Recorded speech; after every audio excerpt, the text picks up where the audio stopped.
90 days of cold showers.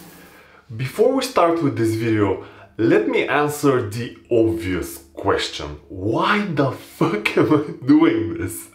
First of all, when you're locked at home for long periods of time, you don't always get the best ideas. And second of all, I'm fucking crazy. But these are not the reasons. Oh, fuck. I always try to become 1% better in everything I do. This means I'm on a constant path of self-discovery, and taking cold showers is the most accessible way to test my mental limits. The Navy SEAL David Goggins has a theory that we use only 40% of our potential. The main reason for this limit is our mind. When left untamed, it's our biggest enemy on the path of greatness. However, spend enough time challenging and training it and it will be your greatest weapon. And by enough time, I don't mean a month or two. This is a constant process. But let's start with 90 days. But before all that, I needed to do some research.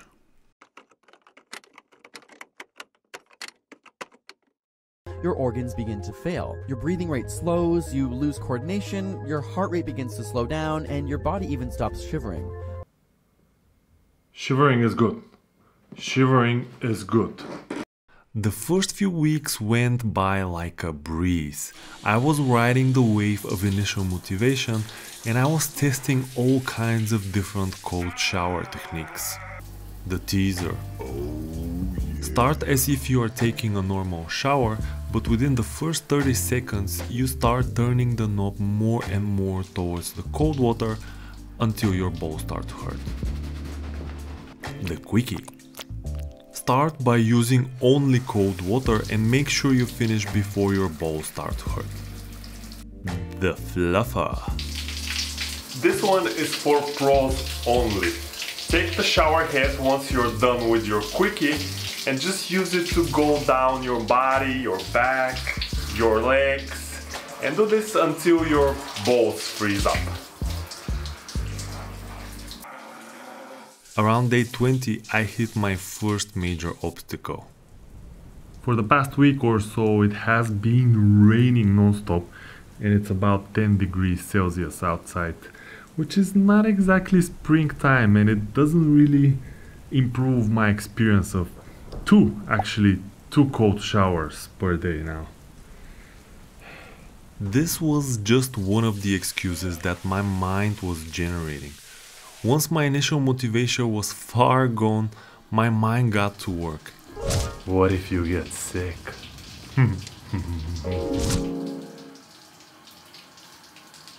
Nobody will know that you didn't do it for 90 days.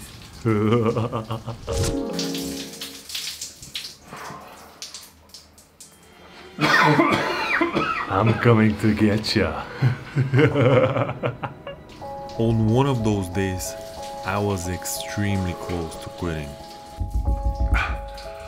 I'm not kidding you guys, I'm seriously freezing. Yesterday was like the hardest day until now. I was shivering even before I entered the shower. I had a very quick quickie and I went to bed straight away. But even after like 30 minutes under the blanket, I was still feeling discomfort and my feet were still cold. I'm starting to have doubts about this whole thing. I didn't realize it at that time, but all of this was related to my mental state. I wasn't in a good mood, I was tired, I was lacking sleep, and all of this was causing me to be a wuss. Shivering is good. Shivering is good. Luckily for me, I started traveling again, and that brought a new wave of motivation and a surprising discovery. Check this out. This place has a heater and I don't even use it because I don't really need it. I'm basically saving the planet here. We're in the mountains for a weekend and the water is supposed to be colder than the usual, and I'm a bit excited.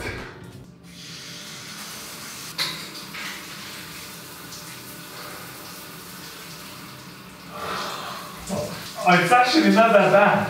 40 seconds later. One of my favorite parts of this challenge is that you never get used to it.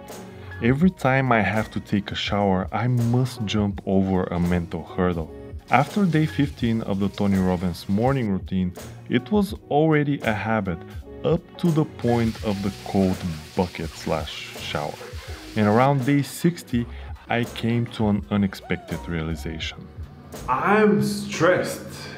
I feel like I'm under pressure. And now you might be laughing, like, duh, of course you'll be stressed, you're taking a cold shower.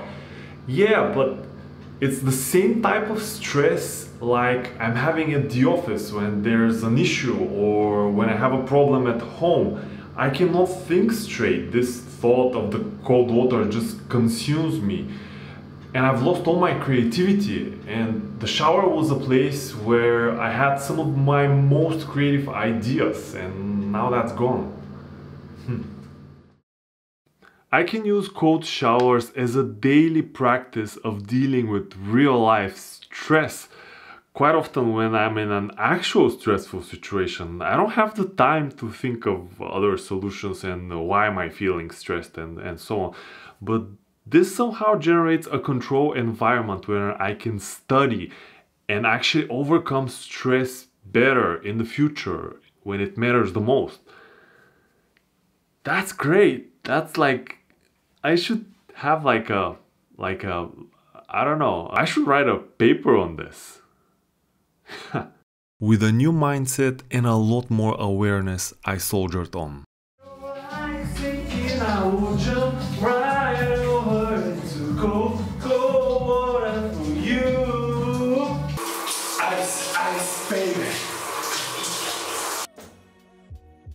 The last few weeks have been relatively easy. It's summer already outside and the cold water actually feels quite good up to a certain point. I feel a lot more motivated for this whole period, especially after I overcame that mental hurdle around the 20th day when I was almost ready to quit. I also just breeze through any kind of tedious tasks, especially on weekends, which were supposed to be my rest days, but I'm really ready to tackle anything and I feel a lot more focused. Also, my self-esteem is very much up. Not that I really needed it, but I think it's a side effect of this whole thing. After my realization around day 60, I haven't really had any major stressful situation to test out my theory, but I'm quite convinced that I'll be ready to tackle whatever it comes with much ease, and I'm sure that I'll be a lot more aware in the situation while it's happening and be able to find a quicker solution. But it remains to be seen, this guys, if I've really built mental toughness, but I for sure feel a lot tougher. Maybe in a future video I'll give you an update on something, if something happens and how I handle it. But now, if you excuse me, I really need to do something. I've been dreaming about this for so long. I'm gonna call it the baby maker. See you in the next one. Ciao. Oh, yeah. Woo! Yeah, baby!